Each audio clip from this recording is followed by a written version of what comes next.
Hello dear students, welcome back.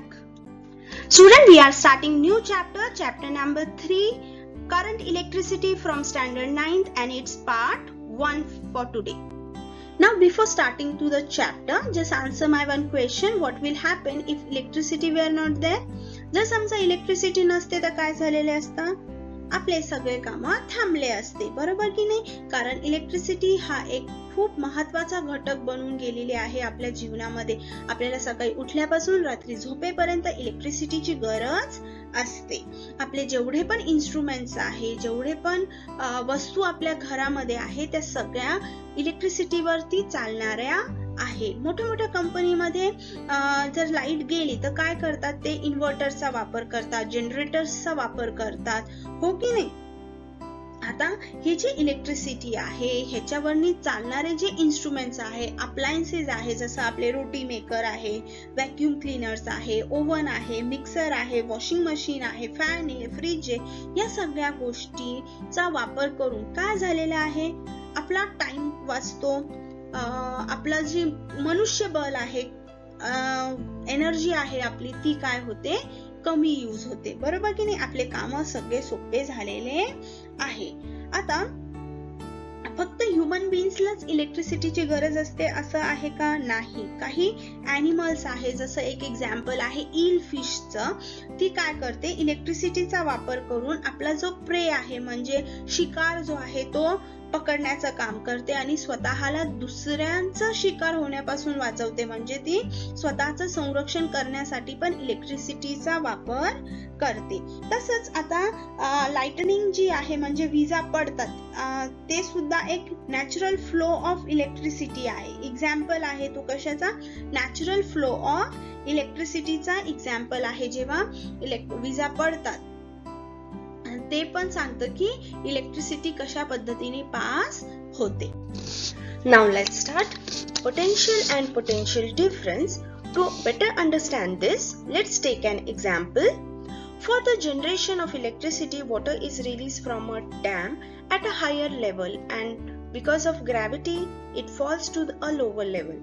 Thus, as we know, the direction of flow of water between 2 points depend on the level of 2 points. आता इकडे बघा की तुम्हाला माहिती की electricity कशा पद्धतीने जनरेट केली जाते हायड्रो पॉवर स्टेशन्स मध्ये, की वॉटर जे आहे ते हायर लेवल वरनं काय केलं जातं? रिलीज केलं जातं टू अ लोअर लेवल, आणि त्याच्यामुळेच काय होतं? इलेक्ट्रिसिटी काय होते? जनरेट होते, बरोबर की नाही? पाणी वरतून सोडलं जातं, मग खाली टर्बाईन असतात, मग टर्बाईन रोटेट करतात, बरोबर. आता इथे काय महत्वाचं आहे? Flow of direction of water. आता ज्या डायरेक्शन मध्ये वॉटर फ्लो करतंय ते खूप महत्वाचं आहे, की वॉटर जे आहे हायर लेवल म्हणजे उंच याच्यावरनं लोअर लेवल म्हणजे खाली येतंय, बरोबर की नाही? Higher level to lower level water काय करतंय? फ्लो करतंय. नेहमी लक्षात ठेवा की वॉटरचे जे फ्लो आहे ते हायर लेवल टू लोअर लेवलच फ्लो करणार. चला मग अजून एक एक्झाम्पल आपण घेऊया. आता सेकंड एक्झाम्पल आपण बघतोय. आता इथे काय आहे? 2 टँक दिलेले आहे, टँक 1 अँड टँक 2. दोघांचा वॉटर लेवल जो आहे तो काय आहे? इक्वल आहे. मला जर समजा टँक 1 चं वॉटर टँक 2 मध्ये न्यायचं असेल तर मला काय करावं लागेल? आता जी सिच्युएशन आहे त्या सिच्युएशन मध्ये वॉटर फ्लो करेल का? नाही करणार. मग मला काय करावं लागेल? टँक ए जे आहे मला थोडंसं उंच उट्यावर न्यावं लागेल, हायर लेवलवर न्यावं लागेल. जेव्हा मी ते हायर लेवलवर नेणार तेव्हाच वॉटर काय करणार आहे? फ्लो होणार आहे. म्हणजे higher level and lower level flow of water साठी खूप गरजेची आहे, बरोबर की नाही? म्हणजे दोन्ही पॉइंट वरती म्हणजे पॉइंट ए मध्ये आणि पॉइंट बी मध्ये लेवलचा डिफरन्स हे खूप गरजेचं आहे. त्याच्याशिवाय वॉटर फ्लो करणार नाही. ज्या पद्धतीने वॉटर फ्लो होतंय म्हणजे just like water, the flow of electric charge between 2 points depend on the kind of electric level at those point, and this level is called as electric potential.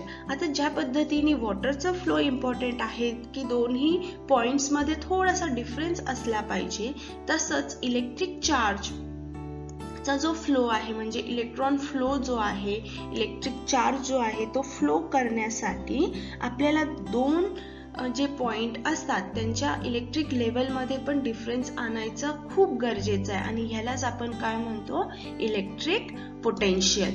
The flow of electric charge between two points depend on the kind of electric level at those points. This level is called electric potential. लक्षात ठेवायचे. आता ही जी wire आहे कॉपरची, ह्याच्यामध्ये आपल्याला electricity flow करून आणायचं असेल तर काय करावं लागेल आपल्याला, ह्याला आपल्याला एखाद्या बॅटरी सोबत कनेक्ट करावं लागेल, नाही तर सेल सोबत कनेक्ट करावं लागेल, बरोबर की नाही. आता a positive charge flows from a point of higher potential to a point of lower potential. Positive charge जो असतो तो नेहमी हायर पोटेन्शियल कडून लोअर पोटेन्शियल कडे जात असतं. The electricity flows due to the conduction of negatively charge electrons. आता जे इलेक्ट्रिसिटी फ्लो आहे ती नेहमी कशामुळे फ्लो करते, नेगेटिव्हली चार्ज इलेक्ट्रॉन्स मुळेच करते. इलेक्ट्रॉन्स जे मूव्ह करतात त्याच्यामुळेच इलेक्ट्रिसिटी प्रोड्यूस करू शकतो. लक्षात आलं का. पोटेन्शियल जे आहे हायर लेवल कडून लोअर लेवल कडे मूव्ह करत असतं, म्हणजे पॉझिटिव्ह कडून नेगेटिव्ह कडे. आता इथे नेगेटिव्हली चार्ज जे इलेक्ट्रॉन आहे त्याच्यामुळेच इलेक्ट्रिसिटी काय होणार आहे, फ्लो होणार आहे. Electrons flow from the point of lower potential to a potential of higher point. आता इलेक्ट्रॉन्स जे आहे ते लोअर पोटेन्शियल कडून हायर पोटेन्शियल कडे मूव्ह करणार. आता हे जे सर्किट डायग्राम आहे, पोटेन्शियल डिफरन्स जे आहे ते आपण कुठे अभ्यास केला होता, 8th स्टँडर्ड मध्ये अभ्यास केला होता की नाही, बरोबर. आता a lightning strike is the flow of electrons from point of lower potential on the clouds to the point of higher potential on the earth. आता आपण बघितलेलं आहे, आपण जेव्हा लाइटनिंग स्ट्राइक करत होतो तेव्हा आपण बघितलं होतं की जे क्लाउड्स आहे ते नेगेटिव्हली चार्ज असतात आणि त्यांच्यामध्ये खूप सारं फ्रिक्शन प्रोड्यूस केला जातो. नेगेटिव्हली चार्ज इलेक्ट्रॉन्स काय होतात, लोअर पोटेन्शियलचे असतात आणि ते काय करतात, हायर पोटेन्शियल म्हणजे पॉझिटिव्ह चार्ज कडे काय करत असतात, येत असतात, हो की नाही. त्याच्यामुळेच विजा कडकताना आपल्याला दिसतात. विजा कडकणे म्हणजे काय, ऍक्च्युली नेगेटिव्ह चार्ज जो आहे तो पॉझिटिव्ह चार्ज कडे काय होतोय, अट्रॅक्ट केला जातो, त्याच्यामुळे लाईट प्रोड्यूस केली जाते, इलेक्ट्रिसिटी प्रोड्यूस केली जाते. ह्यालाच आपण काय म्हणतो, इलेक्ट्रिक पोटेन्शियल डिफरन्स असं म्हणतो, बरोबर की नाही. The difference between the values of potentials at two points A and B is called the potential difference between them. आता दोन पॉइंट आहे, point A and point B. त्या दोघांच्या पॉइंट वरती जे पोटेन्शियल व्हॅल्यू असणार आहे त्याचा फरक, त्याला आपण काय म्हणणार, potential difference between point A and point B. म्हणजे जे पोटेन्शियल व्हॅल्यूज असणार आहे त्याच्यामधला जो फरक आहे त्याला आपण पोटेन्शियल डिफरन्स म्हणणार. आता conductor A is at a higher potential than conductor B. When these two are connected by a conducting wire, a potential difference is created between its two ends and electrons will flow from B to A through the wire. आता इथे point A वरती हाय potential आहे, हा conductor आहे A आणि त्याच्यावर हाय potential आहे, हा कंडक्टर B आहे, त्याच्यावर पण काय आहे, लो पोटेन्शियल आहे तिथे. आता ते दोन्ही एका कंडक्टिंग वायरनी काय आहे, जॉईंट आहे, बरोबर. आता वायरनी जॉईंट केल्यानंतर पोटेन्शियल जो डिफरन्स आहे दोन्ही पॉइंट्स वर क्रिएट झालेला आहे, त्याच्यामुळे काय होणार आहे, इलेक्ट्रॉन्स फ्लो करतील. कुठून, पॉइंट B कडून पॉइंट A कडे.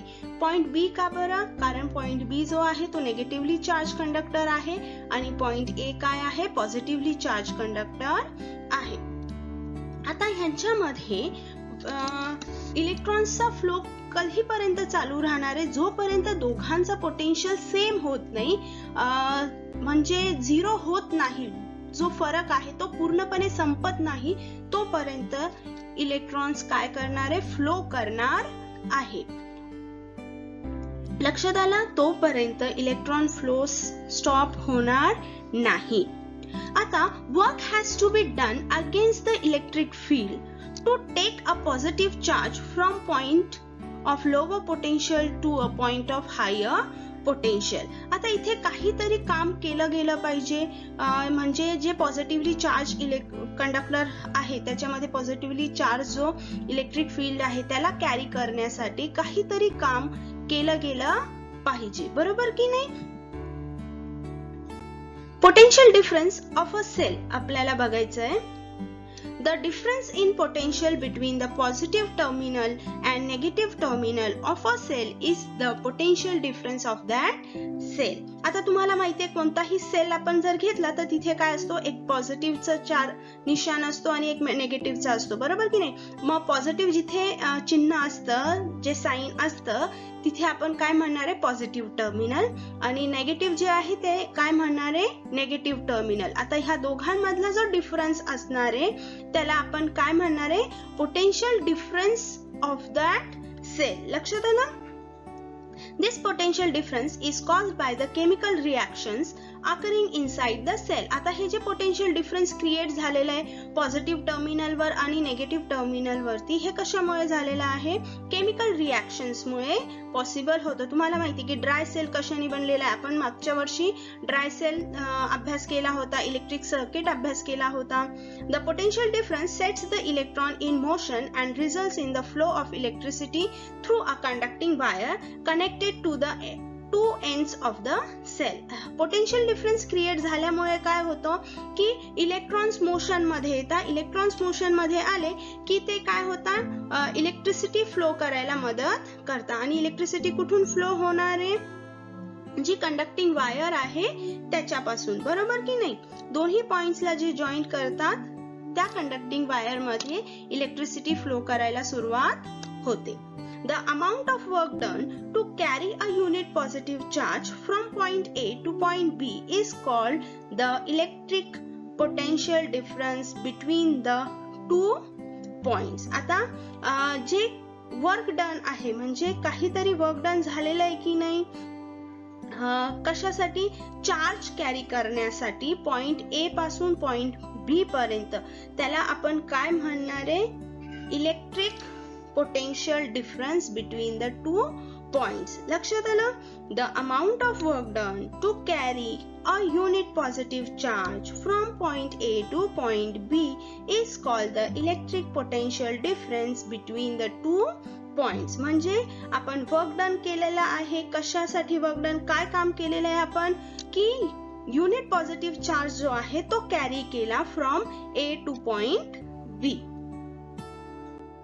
पोटेन्शियल डिफरन्स मध्ये जर आपल्याला इक्वेशन फॉलो करायची असेल तर आपण काय करणार, potential difference between two points काय आहे, work upon total charge transferred, म्हणजे किती चार्ज ट्रान्सफर झालेला आहे त्याच्यावरती आपण हे कॅल्क्युलेट करू शकतो.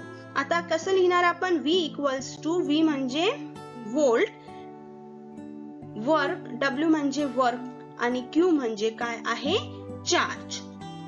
1 volt equals to 1 joule upon 1 coulomb. Charge म्हणजे Q जो आहे त्याचा युनिट काय आहे, कोलम्स आहे, आणि वर्कची युनिट काय आहे, जूल्स आहे, आणि पोटेन्शियल डिफरन्स V ची काय आहे, volt. The unit of the potential difference in SI system is volts. लक्षात आलं. पोटेन्शियल डिफरन्स ची युनिट काय आहे, व्होल्ट्स आहे. आता फ्री इलेक्ट्रॉन्स काय असतात ते बघूया आपण.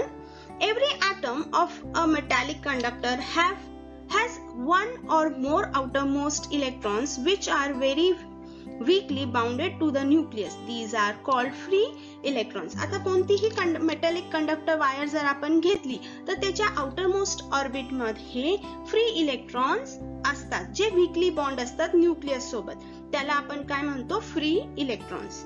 आता जे पण मेटल्स असतात त्यांच्यामध्ये आउटरमोस्ट ऑर्बिट मध्ये इलेक्ट्रॉन्स असतात आणि ते वीकली बाउंडेड असतात न्यूक्लियस सोबत, त्यालाच आपण काय म्हणणार, free electrons. These electrons can easily move from one point or one part of a conductor to the other part, the negative charge of the electrons also get transferred as a result of this motion. The free electrons in a conductor are the carrier of negative charge. आता हे जे electrons असतात ते freely move करू शकतात एका point कडून दुसऱ्या पॉइंट कडून, म्हणजे from one point to another point they can easily move. आता ह्याच्यामुळे नेगेटिव्ह चार्ज पण काय होतो, ट्रान्सफर केला जाऊ शकतो, म्हणजे ट्रान्सफर करतोच. फ्री इलेक्ट्रॉन्स काय आहे, कॅरियर आहे. कशासाठी? निगेटिव्ह चार्ज कॅरी करतात. Free electrons negative charge carry करतात आणि एक कंडक्टर मध्ये one point to another point काय करतात, ते ट्रान्सफर करतात. Current flowing through a wire. आता आपल्याला बघायचंय की वायर मधून, एखाद्या मेटॅलिक कंडक्टर मधून करंट कशा पद्धतीने फ्लो करतं ते बघूया आपण.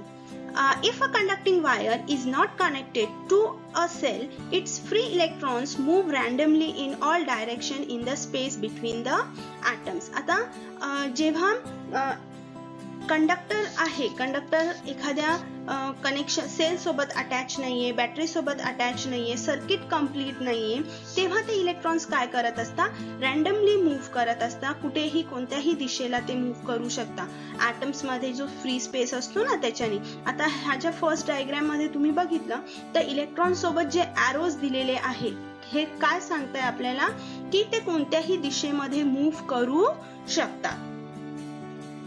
When we connect the ends of the wire to the two terminals of a cell, electric force acts on the electrons. आता काय होतं, जेव्हा आपण ते दोन्ही पॉइंट्स जे आहे पॉझिटिव्ह टर्मिनल आणि नेगेटिव्ह टर्मिनल आपण सेल सोबत कनेक्ट करतो, तेव्हा एक फोर्स जो आहे तो त्या दोन्ही टर्मिनल्स वरती काय करणार आहे, ऍक्ट होणार आहे आणि ते इलेक्ट्रॉन्स वरती तो फोर्स अप्लाय केला जाणार आहे. कोणता फोर्स असणार आहे, तो इलेक्ट्रिक फोर्स असणार आहे.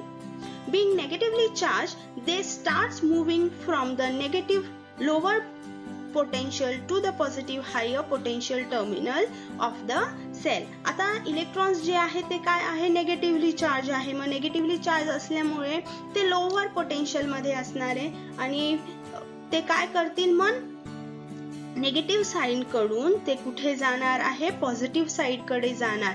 आता इथे सेकंड डायग्राम मध्ये तुम्हाला हे जे डायरेक्शन आहे फ्लो ऑफ इलेक्ट्रॉन्स दिसते. आता सगळेचे सगळे एकाच दिशेमध्ये मूव्ह करताना तुम्हाला दिसताय, बरोबर की नाही. हे कधी होणार, जेव्हा आपण त्या कंडक्टिंग वायरला एखाद्या सेल सोबत जॉईन करू तेव्हा. Due to the flow of these electrons, current starts to flow through the wire. This motion of electrons is irregular, but there is a definite non-zero value to their average velocity. आता इथे काय होतं, आपण wire connect केली आहे sale सोबत, त्याच्यामुळे electrons move करताय, त्याच्यामुळे काय होणार आहे, करंट पण मूव्ह करणार, फ्लो करणार आहे, बरोबर. आता ह्या मोशन मध्ये जे इलेक्ट्रॉन्स आहे ते इरेग्युलर असणार आहे, पण डेफिनेटली ते काय करणार आहे, मूव्ह करणार आहे. लक्षात आलं. आणि त्यांची एव्हरेज वेलॉसिटी मध्येच ते काय होणार आहे, मूव्ह करणार आहे. आता या स्लाइड मध्ये आपण काय बघितलं, पोटेन्शियल बघितलं, पोटेन्शियल डिफरन्स बघितलं, सेल मध्ये बघितलं आणि कशा पद्धतीने करंट फ्लो करतं एखाद्या वायरमुळे. का बरं मूव्ह करतं, कारण इथे इम्पॉर्टंट पार्ट कोण प्ले करणार आहे, इलेक्ट्रॉन्स प्ले करणार आहे. आता पुढचं आपण नेक्स्ट सेशन मध्ये बघूया.